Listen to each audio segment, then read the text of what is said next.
Tout de suite, c'est le point de vue d'Agnès Verdier-Molinier. Vous posiez la question, en effet, comme de où va notre argent. Elle va nous le dire, notre invitée. Bonjour à vous. Bonjour. Bonjour Agnès Verdier-Molinier, merci beaucoup d'avoir accepté notre invitation.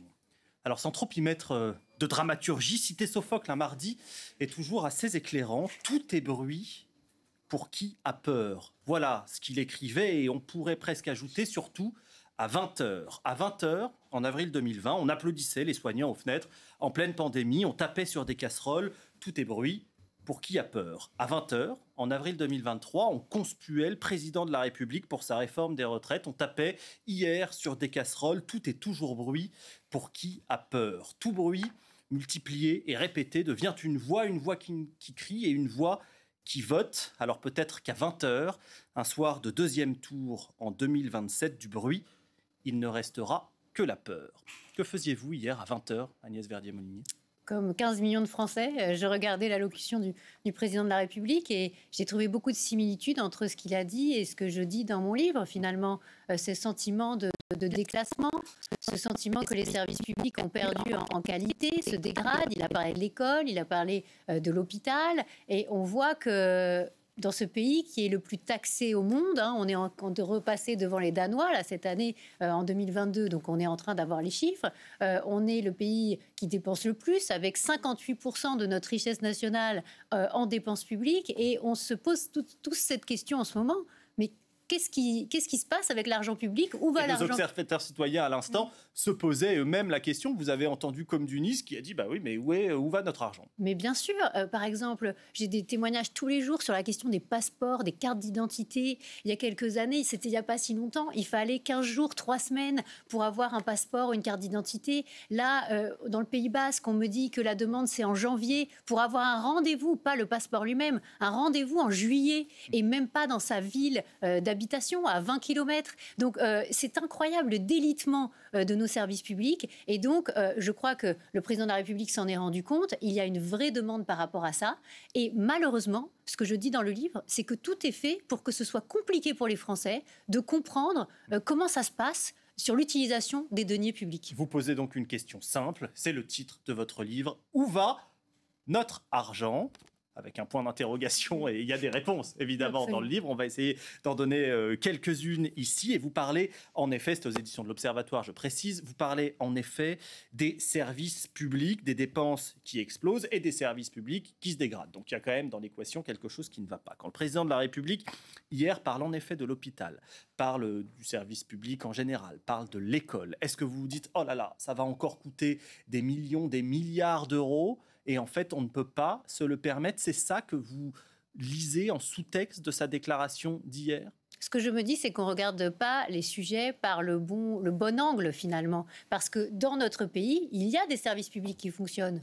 Mais on ne dit jamais lesquels fonctionnent, lesquels ne fonctionnent pas. Finalement, on ne veut pas de classement, on ne veut pas de comparaison, on ne veut pas de mise en concurrence. On avance un peu sur des œufs à chaque fois qu'on parle de ces sujets. Il y en a qui fonctionnent ? Mais bien sûr, il y en a qui fonctionnent. Par exemple, l'éducation. On voit qu'il y a des problèmes sur la lecture, sur les élèves de 6e. Ils ont du mal à lire un texte de 15 lignes avec 200 mots. Bon, c'est quand même très inquiétant. Ils sont un peu plus de 50% à y arriver dans le public, mais ils sont plus de 60% dans le privé à y arriver. Donc, ça veut dire que quand même, dans l'enseignement privé, ça marche plutôt mieux. Il y a des meilleurs résultats. Alors, on ne veut pas le dire, parce que par exemple, au brevet, là, dernièrement, on a fait tous des classements, mais qui n'étaient pas des vrais classements sur les notes. C'était des classements avec la valeur ajoutée, je ne sais quoi. Puis quand on regarde juste les notes, sur les 100 premiers collèges de France, en termes de résultats au brevet, il n'y en a que 9 qui sont publics. Donc, à un moment, il faut peut-être se poser des questions sur la gestion de l'éducation nationale, sur le fait, alors là, la Cour des comptes, parfois l'a dit, il y a des équipes pédagogiques qui sont beaucoup plus claires, avec un vrai chef d'établissement dans le privé. Dans le public, c'est beaucoup plus la cacophonie. Là, il a parlé des profs qui ne sont pas remplacés, mais ce n'est pas dans le privé, c'est dans le public. Le sujet, c'est qu'à un moment, le privé coûte moins cher pour la collectivité. C'est 29 milliards de moins si on appliquait les tarifs du privé sur l'ensemble des élèves du public. Et finalement, on ne veut pas en parler. Alors, parce que les familles payent aussi dans le privé. Mais même en comptant la part des familles, c'est ça qui est incroyable. Et ça, c'est pourquoi ? C'est parce que ça revient au sujet des retraites. Les retraites des professeurs du public sont beaucoup plus élevées pour les mêmes carrières que les retraites des professeurs du privé. Mais on n'en parle jamais. Le nettoyage des collèges et des lycées publics, il se fait avec des personnels statutaires qui sont gérés par les régions et par les départements et qui sont hyper absents. Jusqu'à 48 jours d'absence par agent et par an. On a regardé à la Fondation IFRAP que je dirige tous les rapports sociaux qui montrent en fait les niveaux d'absentéisme. Là, on voit que c'est un problème parce que évidemment, si on paye des personnels pour travailler dans les services publics et qu'ils ne sont pas là, mais la qualité du service public, elle ne peut que se dégrader. C'est pareil dans les crèches, c'est pareil dans les écoles publiques. Ça veut dire quoi? Il faut privatiser? Ça veut dire qu'à un moment, il faut dire où va l'argent. Donc, il faut peut-être afficher, par exemple, sur le fronton des hôpitaux, le taux d'absentéisme. Nous, on travaille sur ces questions depuis des années. Par exemple, à Paris, pour avoir le taux d'absentéisme d'un hôpital, hein, vous pouvez chercher en tant que journaliste, hein, c'est très intéressant. Ils mixent entre plusieurs hôpitaux, comme ça, on n'a pas la donnée. Le PMSI, vous savez, c'est ces données hospitalières sur lesquelles les journalistes du Point travaillaient depuis des années pour faire ces classements qui sont très appréciés par les familles. Le fameux classement des hôpitaux. Des hôpitaux et des cliniques. Oui. Il y avait tout, hôpitaux, cliniques privées, donc le Français qui a un problème de hanche, qui veut se faire opérer de la cataracte, enfin, ça arrive à tout le monde d'avoir sa maman qui est malade, d'avoir un accouchement à prévoir, etc. On est content de savoir quels sont les meilleurs établissements. Eh bien, aujourd'hui, cette année, ça a été refusé.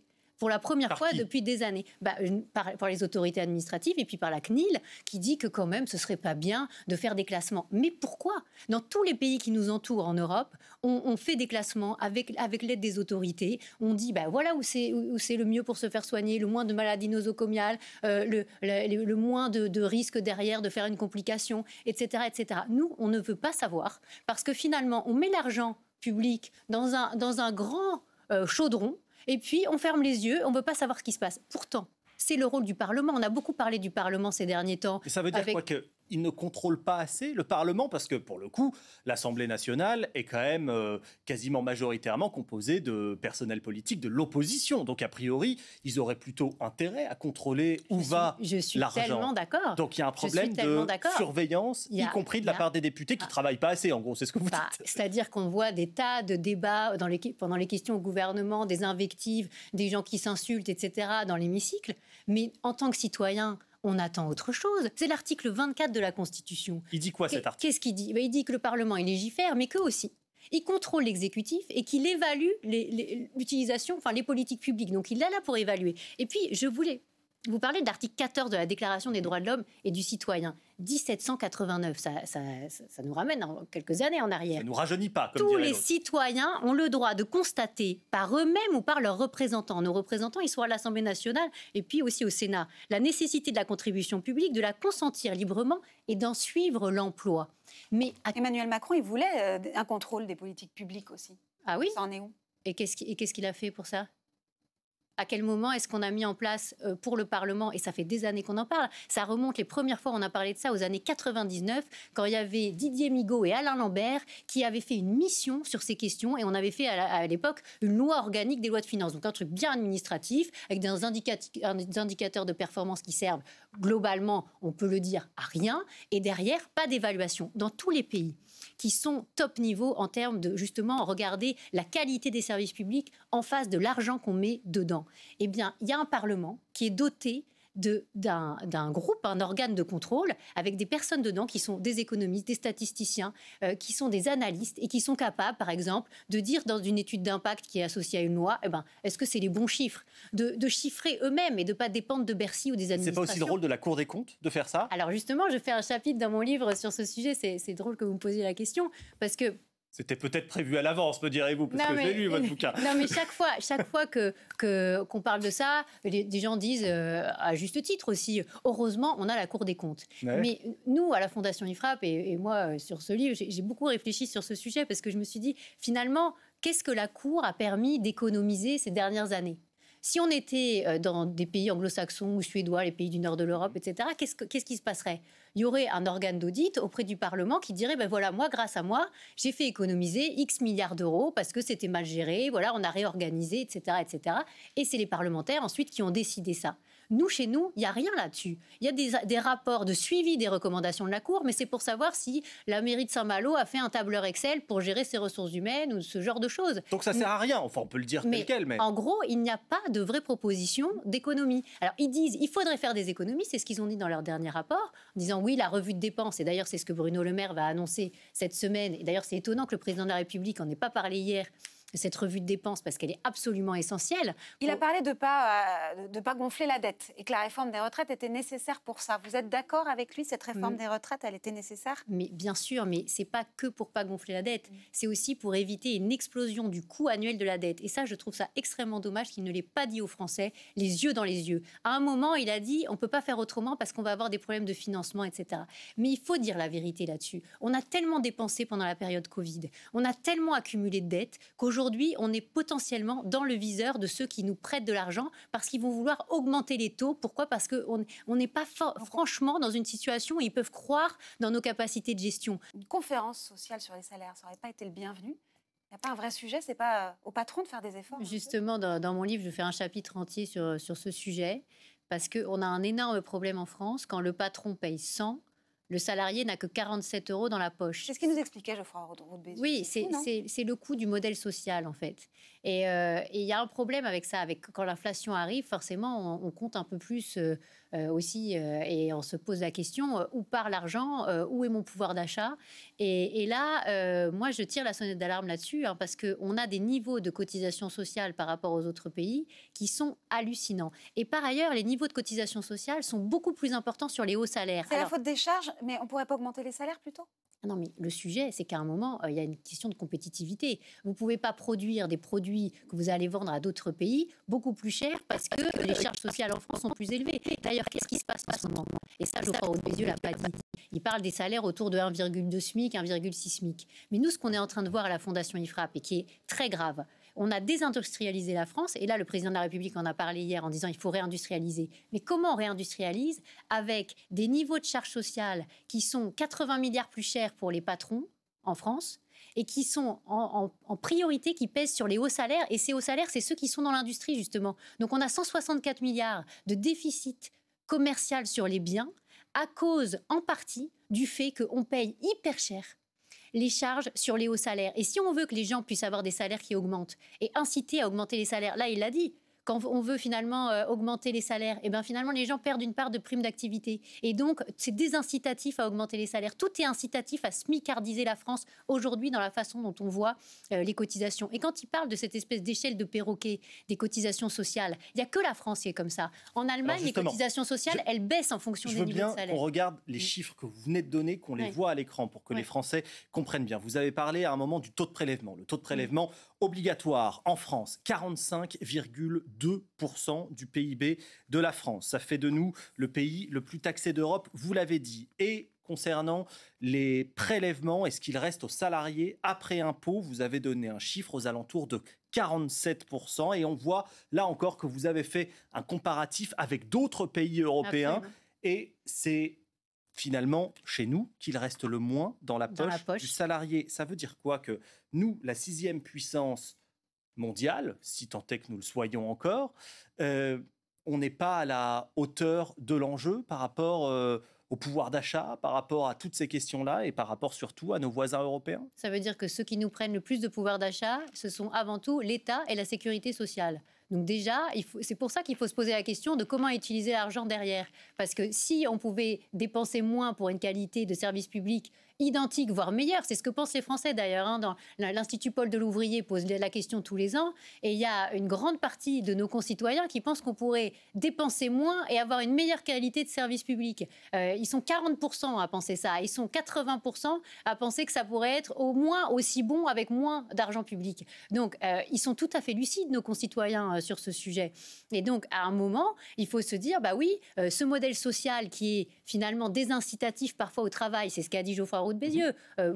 Vous perdez de la prime d'activité, donc vous refusez une promotion. Mais attendez, mais c'est complètement scandaleux en fait. Parce que c'est pareil sur les questions de personnes qui bénéficient du RSA ou de l'allocation adulte handicapé. Finalement, en cumulant des aides, et ça j'en parle dans le livre, quand vous êtes un couple handicapé, que vous vous déclarez parent isolé, même si vous n'êtes pas isolé, finalement, vous dites à vos amis qui sont aussi handicapés, mais pourquoi tu travailles alors que moi, je gagne 4 500 € net, non imposables par mois? Et donc, il y a un moment où le problème, c'est pas d'aider ceux qui sont dans la peine. Évidemment que c'est nécessaire. Mais les autres pays d'Europe, ils exigent, en face de l'aide qu'on apporte, un devoir de retourner au travail. Et c'est un peu ça qu'a dit le président de la République hier. L'idée, justement, de regarder sur la fraude sociale, l'idée d'aller voir, finalement, comment on peut remettre le pied à l'étrier de ceux qui sont éloignés de l'emploi. Je ne dis pas que Pôle emploi fonctionne bien. Je pense que ça fonctionne mal. Je fais un chapitre sur ce sujet et j'ai eu plein de témoignages ces derniers jours sur le sujet. On me dit, mais finalement, moi, je suis handicapée, j'aurais voulu faire une formation pour me réinsérer dans un autre emploi. Et finalement, on m'a dit, mais non, prends plutôt l'allocation adulte handicapé, n'essaie pas de travailler. Tout ce que vous décrivez là, vous dites que c'est scandaleux. Et c'est d'ailleurs en couverture de votre livre. Vous parlez du scandale français. Le mot n'est pas un peu fort, quand même, de parler de scandale, de scandale d'État, presque? Je ne pense pas, ce n'est pas vraiment un scandale d'État, c'est un scandale français global. Il n'y a pas que l'État qui est en cause, il y a aussi la sécurité sociale, il y a aussi les collectivités locales. Et à un moment, c'est la responsabilité aussi de nos élus, des dirigeants d'administration. C'est aussi la responsabilité finalement commune de nous tous, parce qu'en tant que citoyens, on voit les choses, on peut les dire les choses, on peut aussi à un moment se dire que faire remonter l'information, et c'est ce que moi j'essaie de faire en tant que citoyenne, faire remonter l'information, ça peut permettre d'améliorer la situation, de créer plus d'emplois, de créer plus de richesses. Dans les années 80, on était 11e en richesse par habitant. Maintenant, on est passé 25e. C'est la dégringolade là-dessus. Et vous voyez, quand on parle avec des journalistes d'autres pays, par exemple danois, et ils me disent, mais finalement, ça va pas si mal en France. Mais je leur dis, oui, mais vous avez quasiment 2 fois plus de richesse par habitant que nous aujourd'hui. C'est quand même hallucinant. Il vous a appelé Bruno Le Maire après la publication de ce livre? Vous lui avez envoyé, dédicacé? Évidemment, je l'ai envoyé à Bercy. Évidemment, je l'ai envoyé aussi à l'Élysée. Évidemment, j'ai eu des retours. Et bien sûr que je vais tous les voir. Pourquoi? Parce que l'idée, c'est de faire du dialogue. C'est pas d'accuser une personne en particulier. Parce que de toute façon, le résultat qu'on voit là dans le livre, c'est le résultat de 30 ans ou 40 ans de laisser aller, de laisser faire, d'empilage. C'est-à-dire, au lieu de se dire, finalement, il y a un problème... on va remettre tout à plat et on va créer un autre système. Par exemple, une allocation sociale unique qui serait versée par Bercy. Maintenant, on a d'un côté la prime d'activité, de l'autre l'allocation adulte handicapé, de l'autre le RSA, de l'autre la prime de rentrée scolaire, de l'autre les allocations familiales. Et c'est un tel embrouillamini que d'abord, c'est hyper difficile de savoir à quoi on a droit. Et ensuite, c'est hyper facile de frauder. Et je dis dans le chapitre sur la fraude sociale qu'on est à 20 milliards de fraude sociale par an et que ça ne peut pas durer comme ça. Parce que, évidemment, c'est le sujet, ça doit être que le travail doit être au cœur de notre société. Et la fraude fiscale, elle est plus élevée en France? La fraude fiscale, je l'évalue environ à 30 milliards d'euros. Donc, vous voyez, il faut aussi s'attaquer à... Mais bien sûr qu'il faut s'attaquer aux deux. Mais d'ailleurs, vous savez, quand vous fraudez le social, vous fraudez aussi le fiscal. Si vous faites, par exemple, vous donnez des cours non déclarés, vous fraudez les cotisations sociales et vous fraudez les impôts. Donc, vous savez, il y a énormément de fraude à bas bruit dans notre pays. Moi, j'ai eu des témoignages dernièrement sur des émissions de personnes qui touchent le RSA et qui expliquaient que quand même, ce n'était pas assez élevé. Ils étaient obligés de travailler non déclaré à côté. Mais ça veut dire qu'on est passager clandestin du système, qu'on n'accepte pas la règle, qu'on doit être solidaires les uns des autres. Tous ceux qui peuvent travailler doivent travailler. Et aujourd'hui, Emmanuel Macron hier manifester. Mais c'est évident parce qu'aujourd'hui, on cherche des personnes dans les crèches, on cherche dans les écoles, on cherche dans les hôpitaux, on cherche dans les entreprises de ce pays, on cherche y compris dans l'industrie. Et on a en face 2 millions de personnes qui sont au RSA et il n'y a que 40% d'entre eux qui sont inscrits à Pôle emploi. Est-ce que c'est normal? Non. C'est la question que vous posez, entre autres, avec cette question essentielle. Où va notre argent? C'est aux éditions de l'Observatoire. Certains y voient une forme de déclinisme. D'autres y trouveront des solutions, parce qu'il y en a des solutions. 20 solutions, ça marche ailleurs et ça, on peut l'appliquer en France. Donc, il n'y a aucune raison de baisser les bras. On a tous les talents pour réussir. Il faut juste un moment sortir de nos carcans. Merci beaucoup Agnès Verdier-Molinier d'être venue sur le plateau de Midi Politique. Avec joie.